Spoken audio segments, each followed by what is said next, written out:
In a small town called Bethlehem, over 2,000 years ago, a child was born who would change the course of human history. This wasn't just any birth. It was the fulfillment of ancient prophecies spoken hundreds of years before. This child was Jesus, born to a virgin named Mary in the humblest of circumstances, a manger, surrounded by animals and visited by shepherds and wise men from distant lands. Throughout history, prophets had spoken of a coming Messiah. They described specific details. He would be born in Bethlehem, come from the line of David, and be born to a virgin. Jesus fulfilled not just these, but over 300 prophecies written in the Old Testament. The mathematical probability of one person fulfilling even a handful of these prophecies is astronomical, yet Jesus fulfilled them all.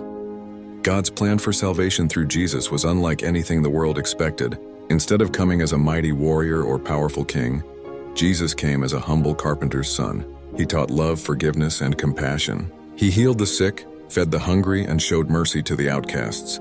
His message was revolutionary, that God's love was for everyone, not just the elite or the religiously devout. But the story takes a dramatic turn. Despite his perfect life and countless miracles, Jesus was betrayed, arrested, and condemned to death. He was crucified on a cross, a brutal Roman execution method. But what seemed like defeat was actually part of God's perfect plan. Jesus willingly gave his life as a sacrifice, taking upon himself the punishment for humanity's sins. However, death couldn't hold him. 3 days later, just as he had predicted, Jesus rose from the dead. His resurrection was witnessed by hundreds of people over 40 days. He appeared to his disciples, ate with them, and continued teaching them. This wasn't a spiritual apparition. It was a physical, bodily resurrection that changed everything. Then came another extraordinary moment. 40 days after his resurrection, Jesus ascended into heaven before his disciples' eyes.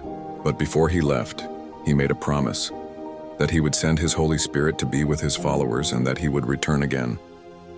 This brings us to the final chapter of the story, one that hasn't happened yet. Jesus promised he would come back, not as a humble servant, but as a triumphant king.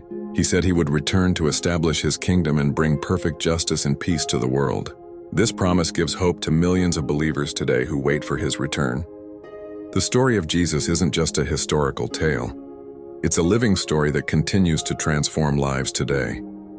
It's a story of love so powerful it conquered death, of hope that transcends human understanding, and of a promise that gives purpose to countless lives around the world.